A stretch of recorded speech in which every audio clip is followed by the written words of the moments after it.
la gloria sea a Él, por siempre su reinado es. La gloria sea a Él. Ese día que verdadero Dios hará nueva cosa, el Cordero de Dios, y con nosotros morará y será en nuestra luz. Seremos el pueblo de Dios. La gloria sea a Él. La gloria sea a Cristo el Rey. La gloria sea a Él, por siempre su reinado es.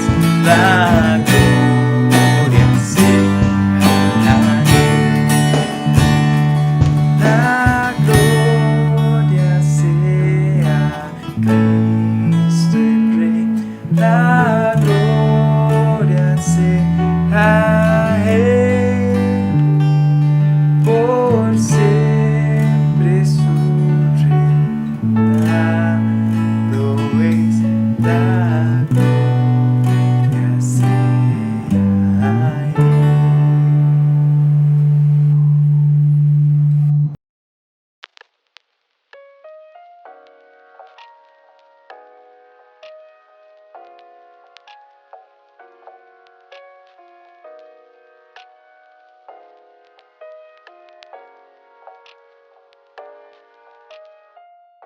Pedro nos viene hablando acerca de la salvación. Desde que empezamos en el capítulo 1, Pedro nos viene exponiendo varias cosas acerca de la salvación y lo hemos dividido en diferentes lecciones.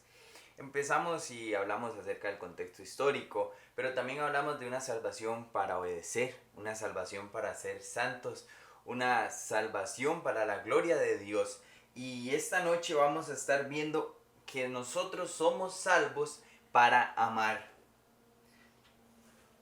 Y no nos debería extrañar de que Pedro venga y nos esté hablando siempre acerca de la salvación. Ya es claro y debería estar claro en nosotros de que el hecho de entender la salvación es lo que nos motiva muchas veces cuando estamos en momentos de dificultad. Eso es lo que motiva al cristiano. Y el capítulo 1 termina hablando de la salvación también, como les dije, hablando de la salvación para amar. Así que acompáñenme a leer Primera de Pedro, capítulo 1, los versículos del 22 hasta el capítulo 2, el versículo 3. Hoy terminamos y empezamos un capítulo. Entonces vamos a leer y después de esto vamos a estar orando. Dice la palabra del Señor en Primera de Pedro, el capítulo 1, versículo 22 hasta el capítulo 2, versículo 3.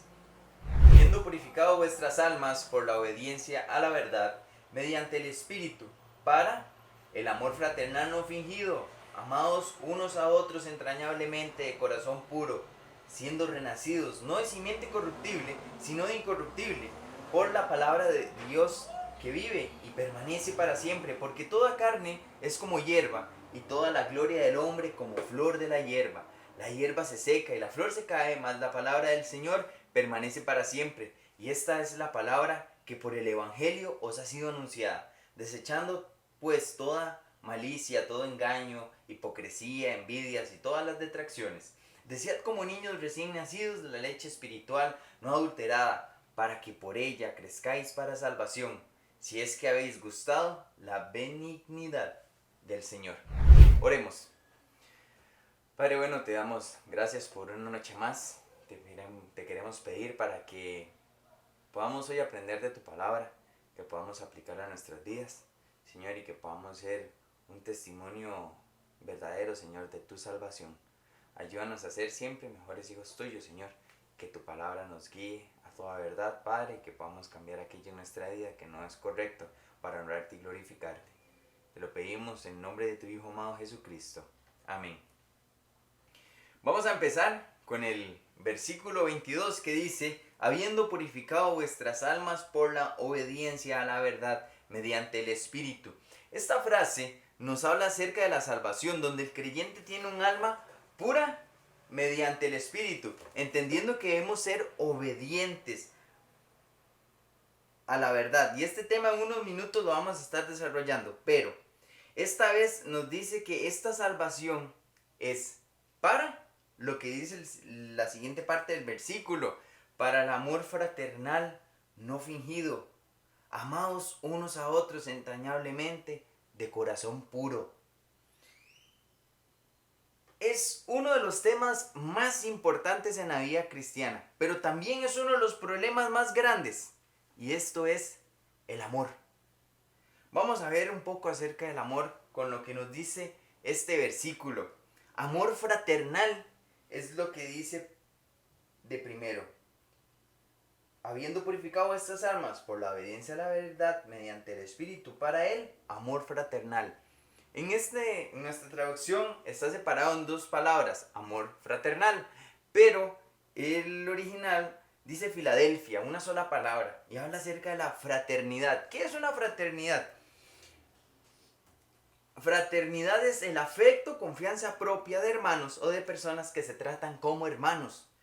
La fraternidad está muy desarrollada en las universidades de Estados Unidos, en las universidades americanas. Es similar a una asociación en la que los miembros que se reúnen para organizar fiestas y otros eventos que permiten la socialización de los estudiantes. Y la amistad, el compañerismo y la camaradería y otros principios que practican entre los miembros. Eso es lo que se conoce como una fraternidad universitaria.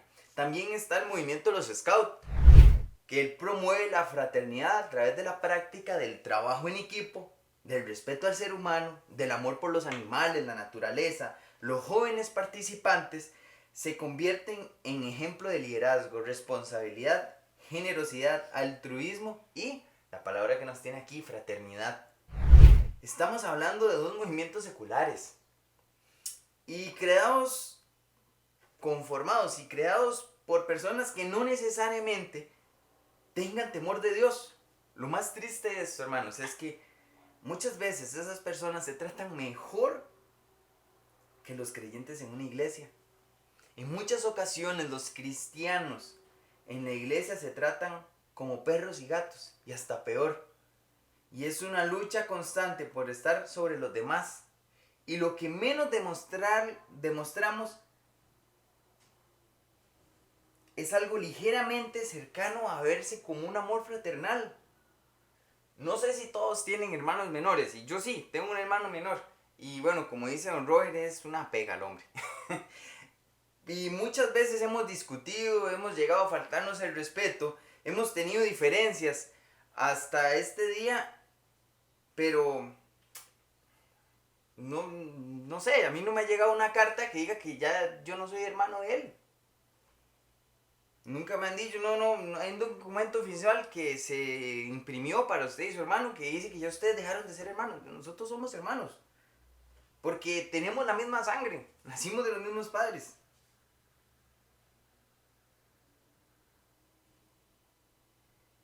Y quizás usted podría estar pensando: es que usted no conoce a mi hermano.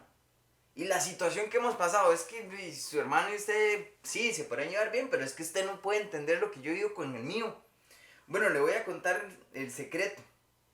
Las cosas que mi hermano y yo nos hemos llevado mal y se han arreglado no es solamente, o no es ni tan siquiera se acerca a ser por la razón de ser hermanos simplemente, sino porque él y yo somos hermanos además en Cristo. Y usted y yo somos hermanos en Cristo si usted ya aceptaba a Jesús como su Salvador personal. Porque si no fuera así, le aseguro que hace años nos hubiéramos matado. Se lo aseguro. Y Jesús lo advirtió. en su ministerio terrenal. Vamos a ir a Juan, el capítulo 13, versículos 34 y 35. Juan 13, 34 y 35. Un mandamiento nuevo os doy, que os améis unos a otros, como yo os he amado, y que también os améis unos a otros. En esto conocerán todos que sois mis discípulos, si tuviereis amor los unos por los otros. Y lo hermoso de estas palabras es que no es una sugerencia de nuestro Señor Jesús. No es un consejo. No es algo que usted decide si lo hace o no lo hace. O por lo menos no debería. Es un mandamiento nuevo. Que os améis unos a otros. Es una orden.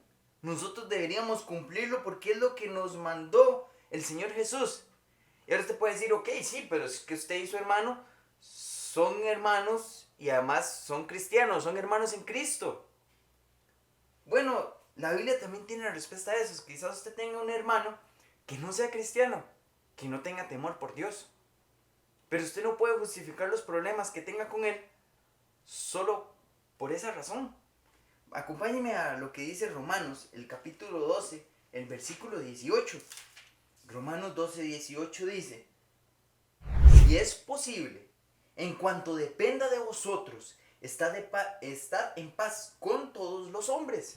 Y dentro de todos los hombres cabe su hermano, su hermana, su familia, quien sea con el que se tenga un problema.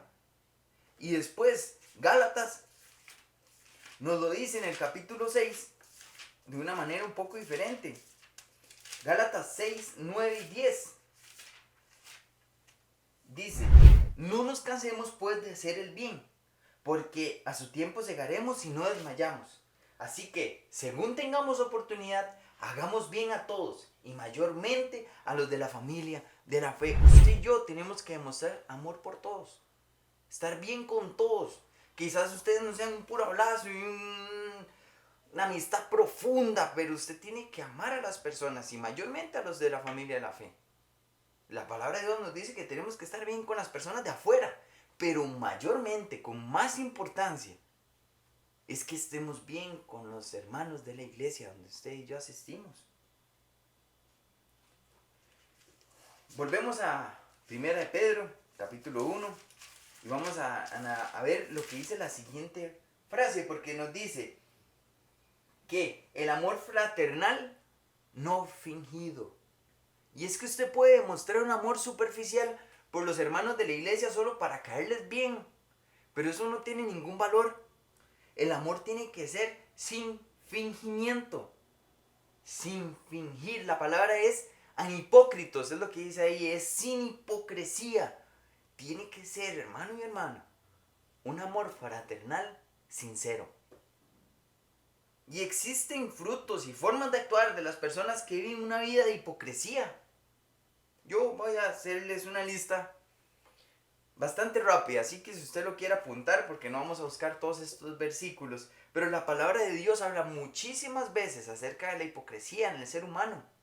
Y dice que las personas que son hipócritas son voluntariamente ciegos, según lo que nos dice Mateo 23, 17, Mateo 23, 19, Mateo 23, 26. Son criticones las personas hipócritas normalmente. Mateo 7, 3 al 5 o Lucas 13, del 14 al 15. Son más estimadores de la tradición que de la palabra de Dios. Esto normalmente es cuando Jesús está hablando acerca de los fariseos, que muchas veces les dijo: ustedes son unos hipócritas, teniendo solo apariencia de piedad. Segunda de Timoteo 3, 5. Son buscadores de la limpieza exterior. Lucas 11, 39. Aparentadores y no practicadores. Esto es muy importante para el cristiano. Nosotros tenemos que ser más que oidores, hacedores de la palabra de Dios. Pero el hipócrita es todo lo contrario. Y lo podemos ver en Ezequiel 33, del 31 al 32. En Mateo 23, 3. O en Romanos 2, del 17 al 23. Adoradores, pero solo de labios. Dios no quiere eso del cristiano. Isaías 29:13 o Mateo 15:8. Ellos son de los que se glorían solo en las apariencias. Segunda de Corintios 5:12. Los que aparentemente tienen celo de las cosas de Dios, pero solo aparentemente. Isaías 58:2. Son celosos en hacer prosélitos. Mateo 23:15. Amadores de la preeminencia, estar en lo alto. Mateo 23, del 6 al 7. El cristiano no puede mostrar un amor que tenga hipocresía y que tampoco por esa hipocresía esté cayendo en alguno de estos problemas. Porque eso es estar lejos de la voluntad de Dios. Ahora más adelante vamos a hablar un poco más de la hipocresía. Pero dice después el versículo, el amor fraternal no fingido, amados unos a otros. Amados unos a otros. Es un imperativo. Ustedes tienen que amarse unos a otros. Y ese amados viene del amor ágape. La esencia del amor ágape es la buena voluntad, la benevolencia y el placer voluntario en el objeto del amor. El amor ágape implica fidelidad, compromiso y un acto de la voluntad. Se distingue de otros tipos de amor por su elevada naturaleza moral y el carácter fuerte que él tiene. Y el amor ágape está bellamente descrito en 1 Corintios 13, del 1 al 8. 1 Corintios 13, del 1 al 8, la parte A. Vamos a leerlo. Dice: si yo hablase lenguas humanas y angelicales, si no tengo amor, vengo a ser como metal que resuena o címbalo que retiñe. El escritor nos va a exhortar acerca de que usted puede hacer muchas cosas, tener incluso ahí poderes sobrenaturales de parte de Dios, que en ese momento eran milagros, pero sin amor no tienen ningún valor. Hay una canción de Santiago Benavides que dice: de nada vale.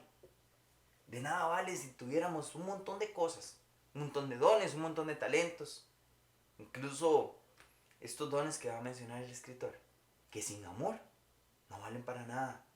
Dice el versículo 2: y si tuviese profecía y entendiese todos los misterios y toda ciencia, y si tuviese toda la fe, de tal manera que trasladase los montes, como dijo Jesús, que si tuviéramos fe como un grano de mostaza y le íbamos a decir un monte que se echara para allá. Dice, pero que si aún tuviéramos esa fe y eso pasara, y no tengo amor, nada soy. Y si repartiese todos mis bienes para dar de comer a los pobres, eso es ser la persona más altruista posible. Y si entregara mi cuerpo para ser quemado y no tengo amor, de nada me sirve. Y ahora nos describe el amor. Es sufrido, es benigno. El amor no tiene envidia.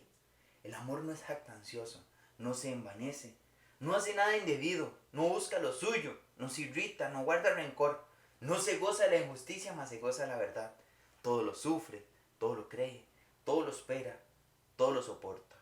Y por último dice el versículo 8, el amor nunca deja de ser. Así es el amor, y ese es el amor que nos deberíamos mostrar los unos a los otros, para que los demás vean que verdaderamente somos cristianos. Después dice que ese amor, dice el versículo en 1 de Pedro, el versículo 22, amados los unos a otros, entrañablemente. ¿Y qué es ser entrañable? Podría ser la pregunta ahora. Porque dice de entrañable el diccionario es: un ser entrañable es querible y despierta cariño espontáneo en los demás. Es eso que usted dice: ay, ¿cómo lo quiero querer? Es querible. Pero ahí usted puede estar pensando: hay hermanos en la iglesia que yo no los veo nada queribles. No es para nada entrañables, hermano. Bueno, en este versículo, la palabra que se tradujo como entrañable, también puede significar intencionalmente. Entonces el versículo podría leerse así: amados unos a otros intencionalmente. Usted y yo tenemos que ser intencionales. Dios no nos manda a amar de una manera circunstancial. Hoy sí, mañana no, la otra semana tal vez, o quién sabe. Nosotros debemos de decidir cada día amar a los hermanos en la fe. Obvio, obvio, hay con algunos que vamos a ser más afines, que vamos a disfrutar más, pasar tiempo juntos. Pero debemos amar a todos. Y jamás que se nos ocurra el odiar a algún hermano. Porque eso va y es totalmente contrario a todo lo que se nos está exhortando. Y tiene que ser, hermanos, con un corazón puro. No se engañe. Pídale a Dios que le dé ese amor para que ame a sus hermanos. Porque si no es así, las demás personas del mundo nunca van a entender que nosotros somos discípulos de Dios, de Jesús. Nos llamamos cristianos, pero no vivimos como Cristo. Eso no puede ser así. Usted y yo tenemos que aprender a amarnos los unos a los otros, intencionalmente y con un corazón puro. Algo que sea sin mancha, completo. Que no haya ahí un poquito de odio o un rencor con este o aquel hermano. Seguimos siendo renacidos, no de simiente corruptible, sino de incorruptible por la palabra de Dios que vive y permanece para siempre. Esta frase es increíble y como cristianos tenemos que tenerla como una convicción de que este libro que tenemos en nuestras manos es la palabra de Dios y que cada una de estas palabras que están escritas aquí son directamente las palabras de Dios para nosotros. Y esta palabra, en este momento impresa que tenemos en nuestras manos, ¿qué dice el versículo? Viva. Y por eso es que usted puede leerla completa todos los años y le motivo a que lo haga. Es una muy buena práctica como cristiano. Y ella le va a hablar a su vida. Por eso es que puede ser el libro más antiguo que usted tenga en su librería. Porque se escribió hace muchísimos años, se ha estado reimprimiendo y haciendo copias año tras año. Y nos ha llegado a nosotros. Pero tiene el mensaje más actual. Y aún más que el periódico de las noticias de hoy. Tiene el mensaje más actual. Lo último es que permanece para siempre. El mundo puede cambiar y la cultura puede aceptar 1000 formas de pensamiento distintas todos los días. Pero la palabra de Dios permanece para siempre, no cambia. Nuestro Dios es inmutable, Él no cambia y su palabra tampoco. Eso significa que tenemos en nuestras manos el libro más seguro para vivir una vida. Las instrucciones para vivir bien la vida cristiana están aquí. Nos dice después por qué. Porque toda carne es como hierba. ¿Qué? Como hierba verde, hermosa, que es necesaria para la vida de otros seres humanos. Y toda la gloria del hombre como la flor de la hierba, que da color y vida al paisaje. No, mis hermanos. Dice el versículo, la hierba se seca y la flor se cae. Nuestra carne, dice la palabra de Dios, que se seca. Se va a secar hasta que se vuelva al polvo de donde vino. Nuestra carne es pasajera y va a llegar el punto donde solo sea abono para la tierra. Y la gloria, dice el versículo, y toda la gloria del hombre como flor de la hierba. Y dice al final, y la flor se cae. Cualquier gloria que usted busque como hombre para su propia exaltación, la palabra de Dios afirma que se va a caer. Entonces, nosotros no deberíamos vivir la vida así. Ven qué corta, qué volátil que es la vida humana. Y haciendo esta comparación nos dice, bueno, aunque la vida del hombre sea corta y aunque su gloria se vaya a caer, la palabra de Dios permanece para siempre. Y esta es la palabra que por el Evangelio os ha sido anunciada. Versículo 25 ya al final. Y ahora vamos a entrar al capítulo 2. Pero viene con una sola idea. Que esta palabra que se nos ha sido anunciada es para que nosotros hagamos algo. Desechando pues toda malicia, todo engaño, hipocresía, envidia y todas las detracciones. Hay cosas de las que uno tiene que despojarse. lo que dice ahí, desvestirse, desechar. Cosas que nos tenemos que quitar, como cuando nos quitamos la ropa que está muy sucia. Y hay cosas que el cristiano se tiene que quitar de su vida, porque ensucian su vida. Y es esta lista que venía aquí. Toda malicia, todo engaño, hipocresía, envidias y todas las detracciones. Vamos a estudiar estas palabras una por una para poder entender qué es lo que nos quiere decir la palabra de Dios. Lo primero es lo malo o la malicia. Y la palabra en griego es kakí. Es la palabra más general para hablar de maldad. E incluye todas las maneras malas del mundo sin Cristo. Las otras palabras son ilustraciones y especificaciones de esta palabra, de aquello malo. Y hay que advertir que son todas faltas del carácter que hieren la gran virtud del amor fraternal, que era lo que veníamos hablando. Y no puede haber amor fraternal mientras existan estas cosas malas en nuestra vida. Usted y yo no podemos pensar que vamos a tener amor por el hermano si andamos con malicia, con engaño, hipocresía, envidias y detracciones. Pero vamos a entender estas palabras una a una. Y la primera es engaño. Y habla del truco del que se dedica a engañar a los demás para conseguir lo que se propone. El vicio de la persona que no tiene nunca miras limpias es aquel que pone la carnada a ver qué hermano pica, porque anda buscando aprovecharse de algo. Es para conseguir lo que se propone, hace cualquier cosa, engaña. Después viene la hipocresía. ¿Se acuerda que íbamos a hablar un poco de la hipocresía? Bueno, la palabra tiene un origen muy particular y es muy interesante. La palabra hipocresía o los hipócritas en principio no era algo malo como usted y yo lo vemos ahorita, como usted y yo lo entendemos en nuestro idioma actual.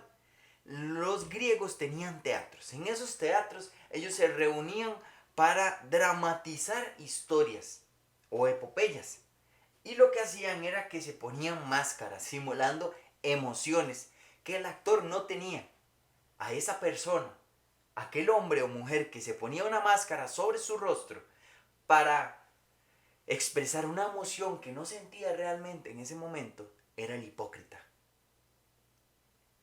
Y es lo que usted y yo debemos de dejar. Conforme evolucionó nuestro idioma, el español agarra esta palabra para hablar de esas personas que viven una vida que realmente no sienten, que tienen que ponerse una máscara frente a unas u otras personas, que tienen que ser alguien más para poder encajar en un grupo.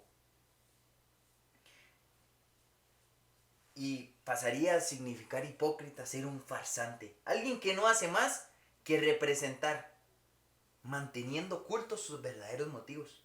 El hipócrita es aquí el que pretende ser cristiano para sacar algún provecho y prestigio, no para servir a la gloria de Cristo. Después sigue la siguiente palabra en el versículo 1 del capítulo 2, envidias. Bien se puede decir que la envidia es el último pecado en morir. Y la envidia estaba presente incluso en el grupo de los apóstoles. ¿Se acuerda cuando ellos estaban discutiendo acerca de quién iba a estar aquí y allá? Y los demás enojados contra los dos hermanos que están preguntando. Bueno, hay un escritor, G. Selwyn, llama a la envidia la plaga endémica de todas las organizaciones voluntarias y no menos de las religiosas. La envidia es la plaga que está en todas las organizaciones voluntarias. Usted y yo servimos voluntariamente a nuestro Dios. Muchos de los que están escuchando sirven a Dios y no reciben ninguna paga o remuneración como lo pueden ser en su trabajo. Lo hacemos de manera voluntaria porque creemos que esto demuestra parte de nuestro amor y es nuestra obligación en la iglesia. Pero la envidia es una plaga que está muy presente en este tipo de organizaciones como nuestra iglesia.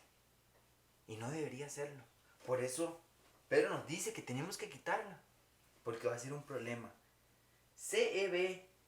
Cranfield dice, no tenemos que pasar mucho tiempo en lo que llamamos el trabajo de la iglesia para comprobar la perenne fuente de problemas que es la envidia. Uno no necesita estar 20 años en una iglesia, a veces ni un año, para darse cuenta que la envidia siempre está siendo un problema que ataca la vida de iglesia, la vida de los cristianos. Y la última, es muy interesante y esta me dio mucha gracia, porque yo aprecio mucho el culto español de nuestra traducción de la Biblia. Pero cuando leí esto me dio mucha gracia, porque habla como hablamos los ticos. Una de las traducciones que se podría utilizar para detracciones es habladas en contra. Usted tiene que desechar las habladas en contra. Es que decir habladas en contra suena muy raro. Esto es chismorreo. Esa palabra que habla acerca de detracciones es ser chismoso. Y es ese chismorreo despectivo de los demás. Catalalía. Y quiere decir hablar mal. Y es casi siempre el fruto de la envidia. Empieza a generarse esa envidia por aquel hermano o aquella hermana. Y entonces esa persona llega y empieza a hablar mal.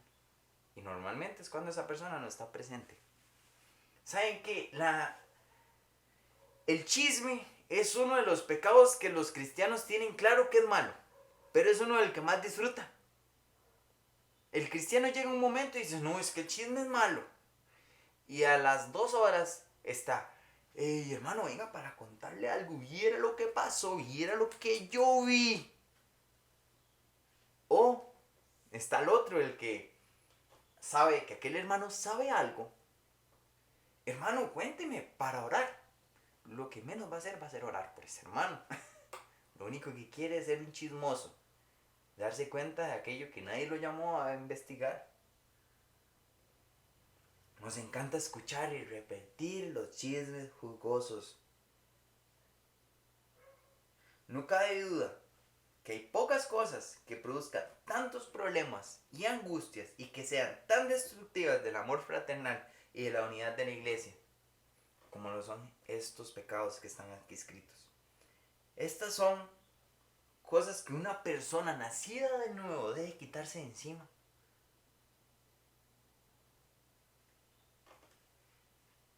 Usted y yo tenemos que eliminar de nuestra vida todos estos problemas. Si usted tiene un problema con las cosas malas, con estar engañando, con ser un hipócrita, con tener envidias, con estar en chismes, la palabra de Dios hoy nos invita, no soy yo, la palabra de Dios nos invita a que nos desvistamos de eso, que lo quitemos de nuestra vida, que lo pongamos en las manos de nuestro Señor y digamos, Padre, ayúdanos a superar esto, porque no queremos seguir viviendo una vida así. Porque todo esto que está mal no solo afecta a mi comunión con usted, sino que afecta a la comunión y el amor que debo sentir a los hermanos de la iglesia. ¿Y sabe qué es lo que debemos hacer? Dejando eso, quitándolo de nosotros, debemos desear como niños, dice el versículo 2, recién nacidos, la leche espiritual no adulterada. Debemos buscar la palabra de Dios. Yo le pido al Señor que cada una de las lecciones que hemos visto hasta ahora hayan podido ser presentadas como leche espiritual no adulterada. Hermano y hermana, en este momento donde podemos escuchar tantísimas prédicas, busquemos la palabra de Dios que no lleve impurezas. Porque hay muchas personas que exponen la palabra de Dios solo para su propio beneficio, para engrandecerse, y no son fieles a la verdad bíblica de una manera completa. Yo espero que usted y yo busquemos esa palabra de Dios. Y usted no necesita escuchar miles de prédicas. Lea la Biblia. Lea la correcta palabra de Dios, que es leche espiritual, sin ningún aditamento. ¿Y cómo la debemos desear? Como niños recién nacidos. Ese desear es la palabra que se utiliza en aquel salmo que dice que como el ciervo brama por las corrientes de las aguas, así clama mi alma por ti, Señor.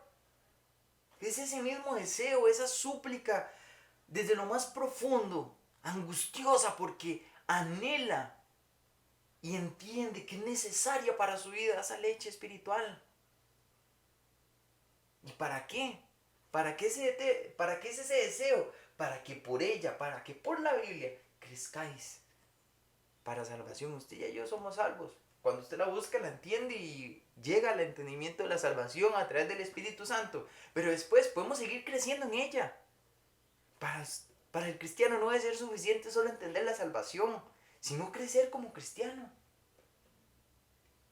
Dice el versículo 3, si es que habéis gustado la benignidad del Señor. Al igual que la frase que vimos la semana pasada. Y si invocáis por aquel,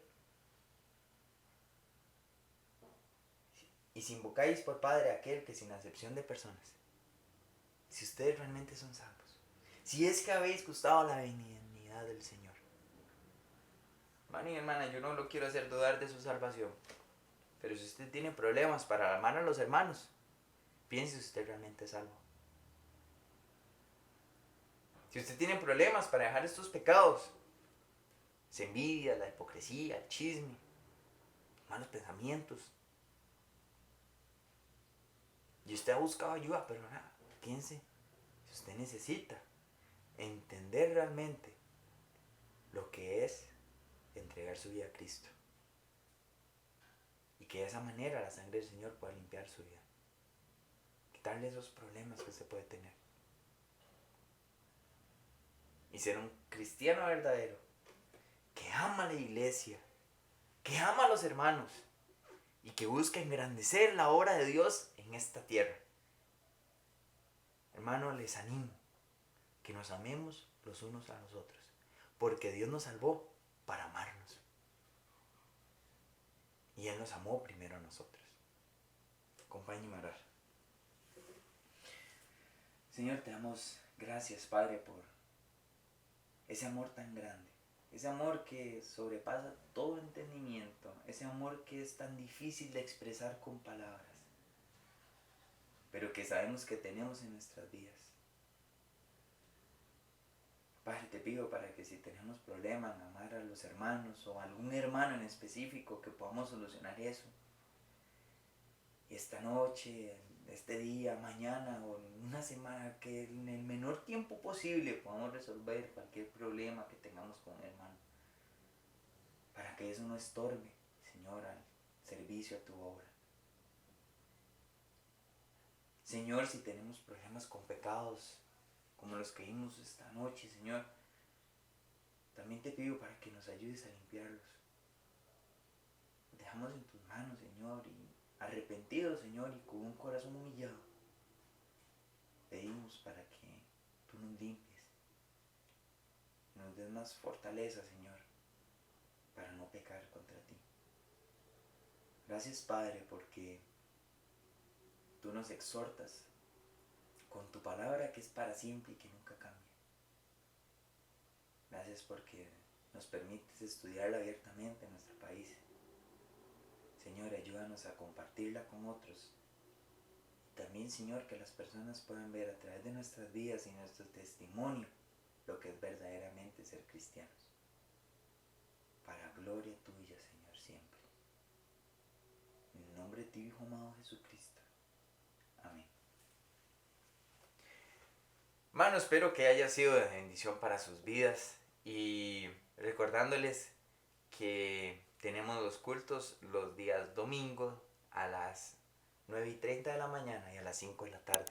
También la reunión de jóvenes los sábados a las 4:30. Estamos estudiando la vida de Jesús.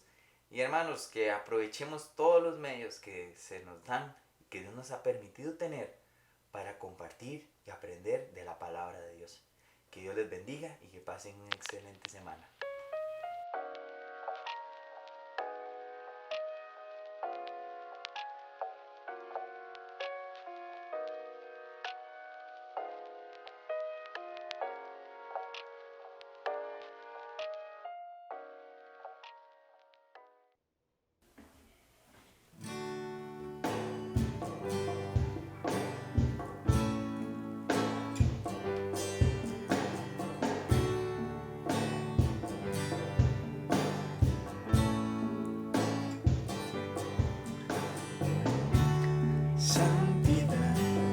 Santidad es lo que anhelo.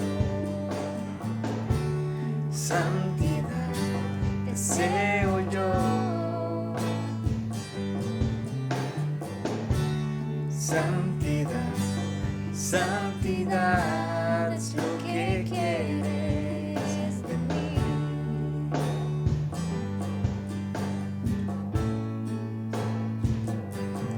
Mi sentir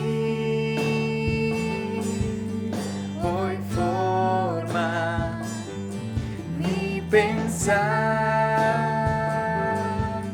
transforma mi andar,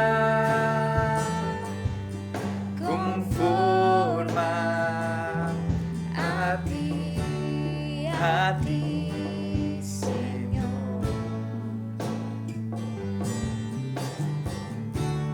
Humildad, humildad es lo que anhelo.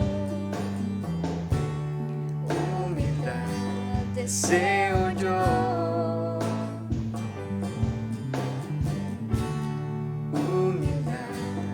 Humildad es lo que quieres de mí.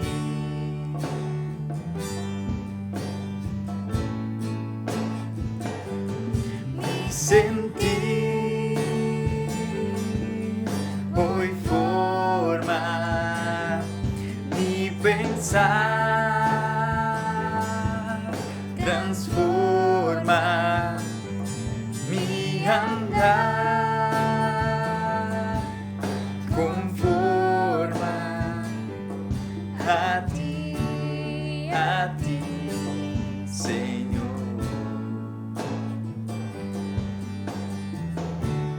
Santidad, santidad es lo que anhelo. Santidad deseo yo. Santidad, santidad es lo que quieres de mí. Es lo que quieres.